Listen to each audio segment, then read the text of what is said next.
பிரியமானவர்களே, இயேசு கிறிஸ்துவின் நாமத்தில் உங்களை நான் வாழ்த்துகிறேன்.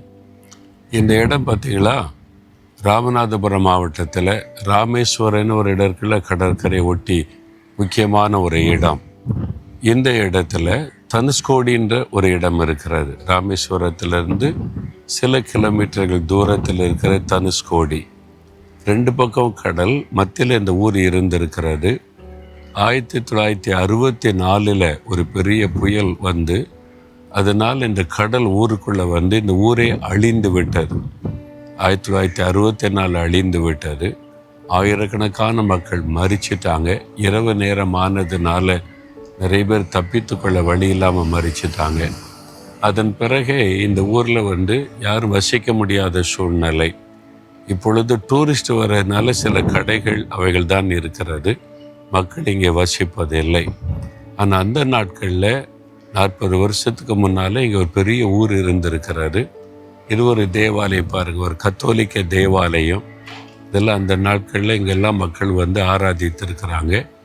இன்றைக்கு புயலினாலே பாதிக்கப்பட்ட சில வீடுகள், தேவாலயங்கள், ஸ்கூல்கள் எல்லாமே இங்கே இருக்கிறது. ஒரு துயரமான சம்பவம் நடந்த ஒரு இடம் இது. சரி, இந்த நாளில் ஆண்டவர் எனக்கு என்ன வசனம் வைத்திருக்கிறார் நினைக்கிறீங்களா?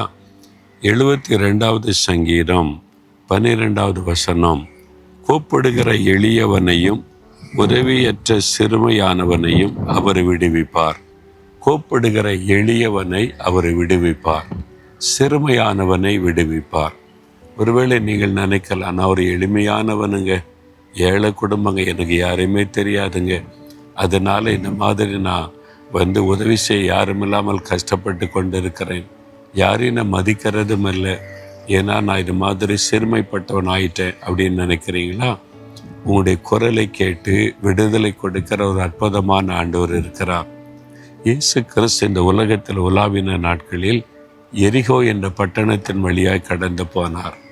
அங்கே பரிதிமேயு என்ற கண் தெரியாத ஒரு மனிதன் இருந்தான். கண் தெரியாத மனிதன் தர்மம் எடுத்து தான் பிழைப்பை நடத்தினான். எளிமையான ஒரு மனிதன், மனிதர்களால் அற்பமாக எண்ணப்பட்ட ஒரு மனிதன். அவன் இயேசு அந்த வழியாய் வருகிறார் என்பதை அறிந்து, தாவீதின் குமாரனே எனக்கு இறங்கும் என்று கூப்பிடுகிறான். மக்கள் என்ன சொல்கிறாங்க? அமைதியாரு, பேசாத. அப்போ என்ன சொல்லியிருப்பாங்க? நீ குருடனை அமைதியாருன்னு இருப்பாங்க, பிச்சைக்காரனை அமைதியாயிருன்னு சொல்லியிருப்பாங்க. மனிதர்களால் புறக்கணிக்கப்பட்டவன், எளிமையானவன், ஒடுக்கப்பட்டவன், தெருவோரத்தில் அமர்ந்து தர்மம் எடுத்து கொண்டிருந்தவன். ஆனால் அவனுடைய குரல் இயேசுவின் காதில் விழுந்த உடனே இயேசு நின்றார். அவனை அழைத்து கொண்டு வாருங்கள் என்று சொன்னார். நான் உனக்கு என்ன செய்ய வேண்டும் என்று விரும்புகிறாய் என்று கேட்டு அவனுக்கு பார்வை கொடுத்து அந்த இருளிலிருந்து அவனை விடுதலையாக்கினார். சிறுமையானவளை விடுதலையாக்குகிற ஆண்டவர், எளியவர்களை விடுதலையாக்குகிற ஆண்டவர். நீங்கள் இன்றைக்கு அந்த நிலைமையில் இருக்கலாம். எல்லாரையும் அற்பமாக பேசுகிறாங்க, அற்பமாக நினைக்கிறாங்க. எங்கள் ஊரில் நான் வசிக்கிற இடத்துல என்னை மதிக்கிறதும் இல்லை, நான் கஷ்டப்பட்டு போன எளியவன் என்று கலங்குறீங்களா? இயேசு உங்களை மதிக்கிற ஒரு ஆண்டவர், உங்களை கனப்படுத்துகிற ஆண்டவர், உங்களுடைய கூப்பிடுதலின் சத்தத்தை கேட்கிறவர், விடுவிக்கிற ஆண்டவர். இன்றைக்கு உங்களுக்கு ஒரு விடுதலை உண்டாக போகிறாரு. உங்களை தூக்கி ஆண்டவர் எடுக்க போகிறார். யாரும் உங்களுடைய குரலை கேட்க இல்லாவிட்டாலும் இயேசு உங்களுக்கு இருக்கிறார். இன்றைக்கு ஆண்டவர், இயேசுவே தாவீதின் குமாரனே எனக்கு இறங்குன்னு பரிதிமேயு மாதிரி ஒரு சின்ன ஜெபம் பண்ணி பாருங்க. கர்த்தர் உங்களை தூக்கி எடுத்து இந்த இக்கட்டை, இந்த ஆபத்தில் இந்த விடுதலையாக்கி உங்களை மகிழ பண்ணுவார். அந்த இருளிலிருந்து வெளிச்சத்துக்குள்ளே கொண்டு வந்துடுவார். உடைய வாழ்க்கையை தலைகளாக மாறிவிடும். தர்மம் எடுத்து கொண்டு இந்த பரிதிமேயு இனிமேல் தர்மம் எடுக்க வேண்டிய அவசியம் இல்லை. என்ன கண் பார்வை வந்துவிட்டது, வெளிச்சத்தில் வந்துவிட்டான். அவனுடைய வாழ்க்கையை தலைகளாக மாறிவிட்டது. அதே மாதிரி அற்புதத்தை உங்களுக்கு இன்றைக்கு இயேசு செய்வார். கூப்பிடுறீங்களா அவரை நோக்கி?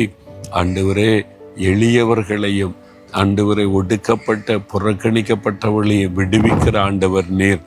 பரிதிமேயுவின் சத்தத்தை கேட்டு விடுதலையாக்கினீர். எனக்கும், எளியவனாகிய எனக்கும், புறக்கணிக்கப்பட்ட ஒடுக்கப்பட்டிருக்கிற எனக்கும் நீதி செய்யணும், விடுதலை கொடுக்கணும், ஒரு அற்புதம் செய்யணும். இந்த காரியத்தில் இன்றைக்கு எனக்கு ஒரு அற்புதம் செய்யுங்க. இயேசு கிறிஸ்துவின் நாமத்தில் ஜெபிக்கிறேன் பிதாவே. ஆமேன், ஆமேன்.